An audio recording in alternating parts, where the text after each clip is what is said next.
सरला को धीरे धीरे युवान का यूं बार बार आना खटकने लगा। ये तेरा भाई दूध वाले की तरह क्या रोज सुबह आ जाता है? अरे तीज त्योहार या फंक्शन पर समझ में भी आता है, लेकिन हर रोज? देख किंजल बहू, बुरा ना मान, लेकिन युवान बिटवा का इस तरह रोज रोज तेरे ससुराल आना शोभा नहीं देता। गली मोहल्ले वाले नाम रखेंगे, बातें बनाएंगे।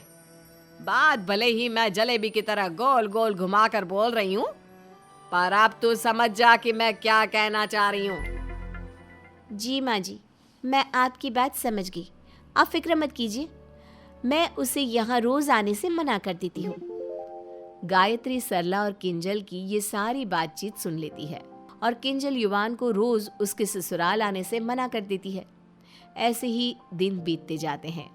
अब गायत्री और युवान दोनों एक दूसरे के बिना रह नहीं पाते। एक दिन युवान किंजल को गायत्री के साथ एक नदी किनारे की सुनसान जगह पर आने के लिए कहता है। क्या हुआ युवान, तूने मुझे यहाँ क्यों बुलाया है, और वो भी जिठानी जी के साथ? वो एक्चुअली गायत्री जी। युवान घुटनों पर बैठकर गायत्री को रिंग पहनाते हुए अपने प्यार का इजहार करता है।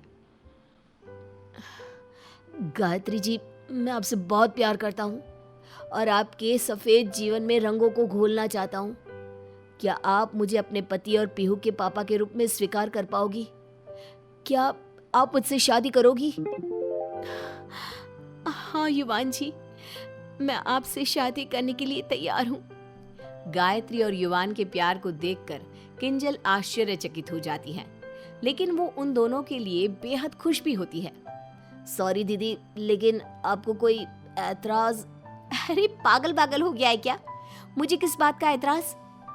थोड़ा थोड़ा शक तो मुझे भी हो गया था, लेकिन जेठानी जी भी तुझे पसंद करती है ये नहीं पता था। ना ही ये कभी मैंने सोचा था। खैर, दो प्यार करने वालों को एक करना दुनिया का सबसे पुण्य का काम होता है। जहाँ तीनों खुशी मना रहे होते हैं, वहीं पेड़ के पीछे छुपकर सब कुछ देख सुन लेने वाली सरला अब बॉम्ब की तरह फटने उनके सामने आ जाती है, जिसे देख तीनों घबरा जाते हैं। वाह वाह वाह वाह वाह, लाजवाब। तुम दोनों को क्या लगा? क्या मुझे कुछ समझ में नहीं आता? अरे मुझे शक तो हो ही गया था, इसीलिए मैं तुम दोनों देवरानी जेठानी का पीछा करते हुए यहाँ तक आ गई। लेकिन यहाँ पर आने के बाद जो मैंने देखा है, उसके बाद तो मेरे होश ही उड़ गए हैं। अरे तेरी इतनी हिम्मत युवान, जो तू मेरी बड़ी बहू के लिए ये सब सोचता है। सिर्फ युवान ही नहीं, मैं भी इनके लिए वही सोचती हूँ, इनसे प्यार करती हूँ। अरे चुप, एकदम चुप। तेरे सर पर जो प्यार का बोझ सवार है ना, वो मैं अभी उतारती हूँ। चल तू घर चल पहले। सरला गायत्री का हाथ पकड़कर उसे खींचते हुए अपने साथ ले जाती है। गायत्री के मायके वालों को बुलाया जाता है और वहां युवान के घर वालों को भी ये सब पता चल जाता है। दोनों परिवार इस प्यार के खिलाफ रहते हैं। गायत्री बेटा, ये सब क्या है? बस यही दिन बाकी रह गया था देखना। छी छी छी, मुझे तो तुम्हें अपनी बेटी कहते हुए भी शर्म आ रही है। और वहां युवान के पिताजी। अरे अपनी बड़ी बहन की जेठानी से प्यार? तुम्हारा दिमाग खराब हो चुका है क्या? बेटा, मैं तुझे समझ सकती हूँ, लेकिन वो तेरे दीदी की जेठानी है। ये रिश्ता अगर हमारी तरफ से तय भी हो गया, लेकिन गायत्री के मायके वाले और ससुराल वाले कभी नहीं मानेंगे। इस सब से परेशान किंजल अब तय करती है कि सबके खिलाफ जाकर वो अपनी जेठानी और छोटे भाई की शादी करा कर ही रहेगी। अगली सुबह जब सब उठते हैं, तब घर पर गायत्री नहीं होती और उसने अपने कमरे में एक चिट्ठी लिखकर छोड़ी हुई थी। हाय राम, ये चिट्ठी! अरे पढ़ तो जरा किंजल बहू। मैं ये घर और दुनिया छोड़कर जा रही हूँ। अब सीधा ऊपर वाले के पास ही जाऊंगी। जीते जी भी तो मैं मर ही रही हूँ, उससे बेहतर यही रास्ता होगा। मैंने बस प्रेम किया, उसकी सज़ा मुझे इतनी बड़ी मिली। ये चिट्ठी पढ़कर गायत्री के ससुराल वाले और मायके वाले काफ़ी घबरा जाते हैं। नहीं, मेरे गायत्री बहू ऐसा नहीं कर सकती। मैंने पहले ही अपना बेटा खोया, अब अपनी बहू को नहीं खोना चाहती।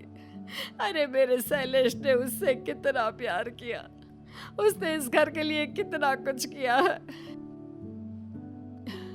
हमें नन्ही सी फूल सी पीहू दी। अरे पिछले 20 सालों से वो इस घर को संभालती आई। वो सिर्फ मेरी बहू नहीं, मेरी बेटी थी, बेटी। हाँ, अरे हम मान जाते उसकी बात, लेकिन ये रास्ता अपनाने की क्या जरूरत थी? भाभी ने हमेशा ही मेरा अपने छोटे भाई की तरह ख्याल रखा। I will miss her. आप सबके मन में उनके लिए इतना प्यार है, इतनी चिंता है, फिर आप लोग उनकी जीते जी उन्हें वो प्यार, वो इज्जत क्यों नहीं दे पाए? माँ जी, अगर एक विधवा औरत शादी करने जाए तो वो गुनाह, और एक आदमी जिसकी बीवी गुजर गई हो वो दूसरी शादी करे तो सही। अरे आप ही गई थी ना पिछले हफ्ते वो बगल वाले तिवारी अंकल की दूसरी शादी में। उनकी तो पहली बीवी को गुजरे हुए अभी 1 साल भी नहीं हुआ, और यहाँ जेठ जी को गए कितने साल हो गए। जब आप बाहर दूसरे लोगों को सपोर्ट कर सकते हैं तो अपने खुद के घर वालों को क्यों नहीं? तू एकदम सही कह रही है किंजल बहू। हमने बहुत गलत किया गायत्री बहू के साथ। उसे भी जीने का हक है, एक नई जिंदगी की शुरुआत करने का हक है। ये सब चल ही रहा था कि गायत्री और युवान वहां जाते हैं। किंजल सबको सारा सच बताती है कि ये सब उन्हें एहसास कराने का ही एक नाटक था। नाटक ही सही, लेकिन इस नाटक से हमारी आंखें खुल गई। गायत्री बेटा, तू मेरी बहू नहीं बेटी है।